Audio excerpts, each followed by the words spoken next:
नव्या तालुकास्तरीय वैज्ञानिक प्रदर्शनाच्या उद्घाटन प्रसंगी उपस्थित आपल्या तालुक्याचे कर्तव्यदक्ष तहसीलदार आदरणीय खोमणे साहेब, ज्यांच्या मार्गदर्शनाखाली गेवराईमधील शिक्षण क्षेत्र अतिशय दमदारपणे वाटचाल करत आहे, असे आपल्या गेवराईचे कर्तव्यदक्ष गट शिक्षणाधिकारी आदरणीय धनंजय शिंदे साहेब आणि मंचावर उपस्थित सर्वच मान्यवर आणि समोर उपस्थित वेगवेगळ्या शाळांमधून आलेले सर्व शिक्षक बंधू भगिनी, उपक्रमशील शिक्षक बंधू भगिनी आणि प्रयोगशील विद्यार्थी मित्रांनो, अत्यंत सुंदर असं आयोजन केल्याबद्दल पहिल्यांदा आपण आर.के. पब्लिक स्कूल आणि गट शिक्षणाधिकारी कार्यालय यांच्यासाठी जोरदार टाळ्या वाजवूया.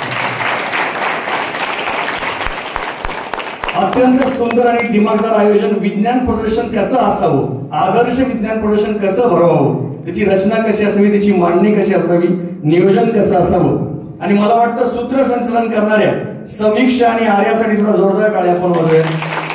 सुंदर असं नियोजन आहे. स्वागत गीत सुद्धा तितकंच दमदार झालं आहे. एक फक्त 2-3 मुद्दे मी या ठिकाणी मांडतो. मला एक प्रश्न विचारायचा आहे विद्यार्थ्यांना या ठिकाणी बसलेल्या. प्रश्न म्हणलं की थोडं दडपण येतं का रे? नाही येणार. सगळे भावी वैज्ञानिक आहेत, बाल वैज्ञानिक आहेत. एक प्रश्न आहे माझा, ज्याला उत्तर आहे त्याने हात वर करायचा. मला सांगा, 28 फेब्रुवारी हा जो विज्ञान दिन आपण साजरा करतो, तो का साजरा करतो? ज्याला माहिती त्याने फक्त हात वर करायचं. हा, सांगू शकता, बिंदास बोला, दडपण घ्यायचं नाही.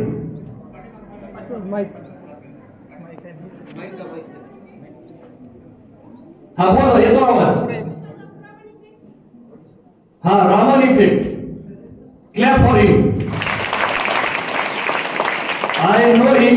He is a student from JDP High School, Dhonrai, Rohan Shendge. And his guided teacher are present here, Santosh Kotekar sir and Jagannath Jadhav sir. So answer is correct. So keep in mind, on 20th February 1928, Dr. Chandrasekhar Venkat Raman published his research on Raman effect on that day, and that's why we celebrate 20th February as National Science Day. And the reason behind it that we are here to perform our experiments, to present our projects. When C.V. Raman was traveling in a ship to a foreign country, that time he come out of his room and just observing the space. And one question arises in his mind. C.V. Raman एका बोटीने प्रवास करत होते. बोटीतून ते बाहेर आले, थोडीशी हवा बाहेर गेला, आणि कसं असतं, शास्त्रज्ञ त्याला म्हणतात जो सातत्याने काही ना काहीतरी विचार करत असतो. अल्बर्ट आइन्स्टाईन सारखा माणूस सुद्धा, ज्याला आपण म्हणतो ज्याने जगामध्ये सर्वात जास्त बिंदू वापरला, तो सुद्धा असं म्हणतो की माणसाने सतत विचार केला पाहिजे, काहीतरी क्रिएटिव्ह विचार केला पाहिजे. सीव्ही रमण सुद्धा सातत्याने असा विचार करायचे. बोटीतून बाहेर आले आणि त्यांना सहज प्रश्न पडला की आकाश निळ्या रंगाचं का दिसतं? खरं तर असे प्रश्न फक्त शास्त्रज्ञालाच पडते. सफरचंद खाली का पडतं, हा प्रश्न कोणाला पडला होता? न्यूटनला. म्हणजे हे का घडतं, कसं घडतं, का आणि कसं ज्याला शोधता येतं त्याला सायंटिस्ट होता येतं. आणि हे काम सीव्ही रमन यांनी केलं आणि त्यांनी शोधलं की स्कॅटरिंग ऑफ लाईट, प्रकाशाच्या विकिरणाचा परिणाम, आणि निळा रंग ते प्रकाशातील छोटे छोटे धुलीकण सोबत घेऊन जातात, आणि म्हणून आपल्याला आकाश निळ्या रंगाचं दिसतं. हे संशोधन त्यांनी 28 फेब्रुवारी 1928 ला पब्लिश केलं आणि त्याला भारतातला पहिला नोबेल पुरस्कार मिळाला. खरोखर अभिमान वाटावा असा हा व्यक्तिमत्व आहे. पण त्याच्यानंतर दुर्दैव असे, असं मला वाटतं खेदाने सर, पहिला शास्त्रज्ञ आपण मिळवला 1930 ला. 28 ला पब्लिश झालं, नोबेल मिळाला 1930 ला.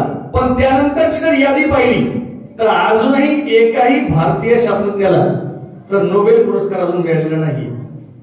त्याच्यामागचं कारण, याची चिंतन जेव्हा आपण करतो, त्याच्यामागे मला एक चिनी म्हण आहे, चायनीज प्रोवर्ब, त्याच्यावर आपण काम केलं पाहिजे असं मला वाटतं. ती म्हण अशी म्हणते, आय लिसन आय फॉरगेट. मी ऐकलं, मी विसरलो. शाळेमध्ये जास्तीत जास्त आपण ऐकण्याचं काम करतो बहुतांश वेळा. I listen I forget, I see I remember. मी पाहिलं आणि माझ्या लक्षात आलं. पण तिसरं वाक्य खूप महत्वाचं आहे, I do I understand.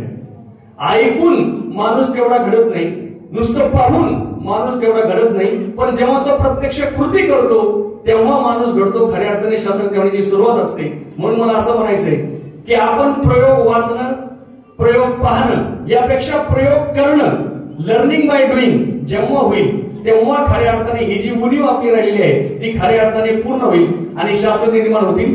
Abdul Kalam साहेबांचं या ठिकाणी प्रतिमा पूजन आपण केलं. त्यांच्याबद्दल एक सांगतो, मग मी थांबतो, की माणसं कशी घडतात, त्यांना घडवणारे शिक्षक सुद्धा कसे पाहिजे. अब्दुल कलाम तुमच्यासारखे वर्गामध्ये बसले होते, आपले प्रश्न जरा वेगवेगळ्या प्रकारचे असतात. अब्दुल कलाम साहेबांनी त्यांच्या शिक्षकांना प्रश्न विचारला की सर मला पक्ष्यांसारखं उडता येईल का. काय प्रश्न विचारला, मला पक्ष्यांसारखं उडता येईल का.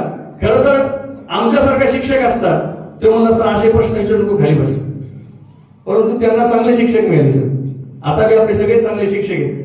ते म्हणजे याच्यावर तू पुढे काम कर, ह्याच्यावर अभ्यास कर, आणि त्या दृष्टीने त्या शिक्षकाने त्यांना प्रबोधन दिलं. अब्दुल कलाम सुद्धा त्यांच्या भाषणात वेळोवेळी त्या शिक्षकाचं नाव घेतात की त्या शिक्षकामुळे मी घडलो आणि पक्षासारखं उडता येईल का असं म्हणणाऱ्या अब्दुलला मिसाईल मॅन अब्दुल बनवलं त्याच्या शिक्षकांनी.